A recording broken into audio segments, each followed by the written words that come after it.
Hello everyone, welcome to another great adventure over here on RJB Wildlife. On this adventure, we are here at the San Diego Zoo where we are about to embark on an exhibit walk. So if you're ready for another great adventure, let's go.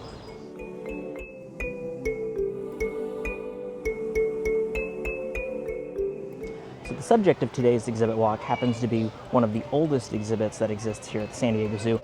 This exhibit first opened in 1988, and it was one of the first in the zoo's new revolutionary practice of bioclimate habitats.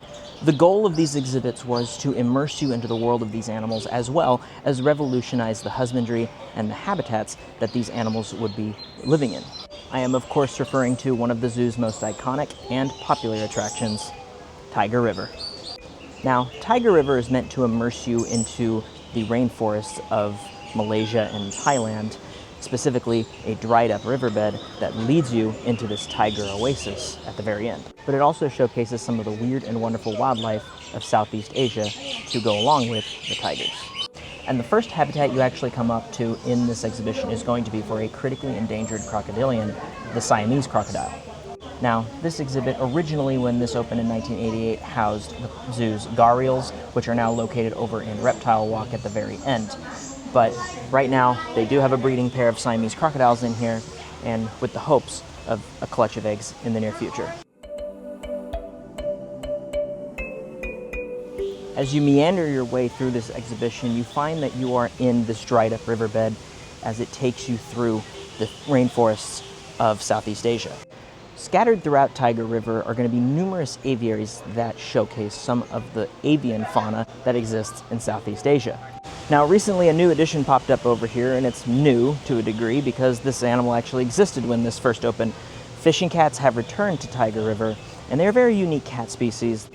Fishing cats are best known for their ability to swim, specifically completely submerged, and that's how they get their name fishing cat. They are also very proficient at fishing. Surprise, surprise. Now, they are predominantly nocturnal, so if you don't see one here on your trip, don't be too disappointed in that. They will be active around the afternoon to evening times. As you continue down the riverbed, you find yourself with one of the weirdest creatures here in Tiger River, that being the Malayan tapir.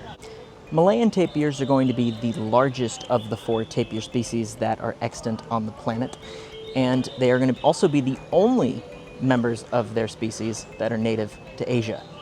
The San Diego Zoo does have 2 species of tapir that reside within their facility, the other being the Baird's tapir, which you can see over in Elephant Odyssey, and it also gives you a good idea of the difference between the South American variety and the Asian species. The Malayan tapir is also going to be the only tapir species that has the 2-toned color with the black head and legs and the white body.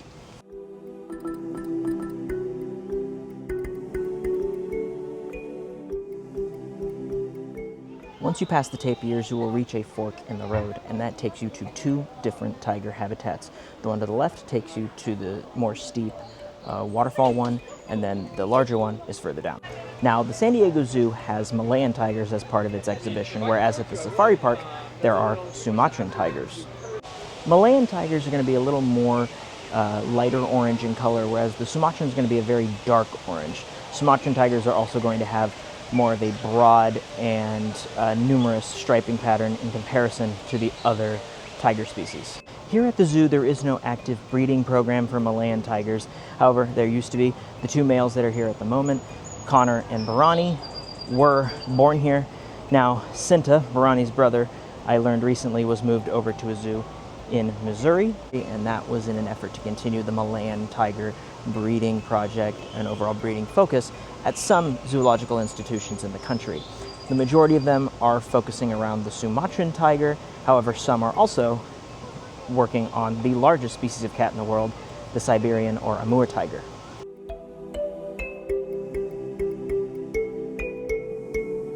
And once you get to the tiger habitat, you will meander your way to the exit of this exhibition as it leads you right in to the Aturi Forest and the Hippo Grotto.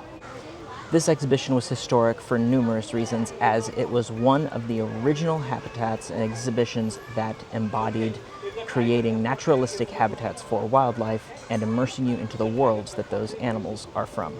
So the next time you visit the San Diego Zoo, I highly recommend making your way down Tiger River to check out some of the unique wildlife of Southeast Asia.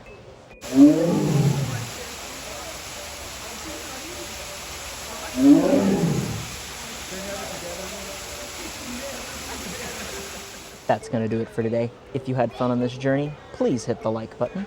And if you would like to embark on future adventures, please consider subscribing and hitting that notification bell. And until next time, I hope to see you all again on the next adventure on RJB Wildlife.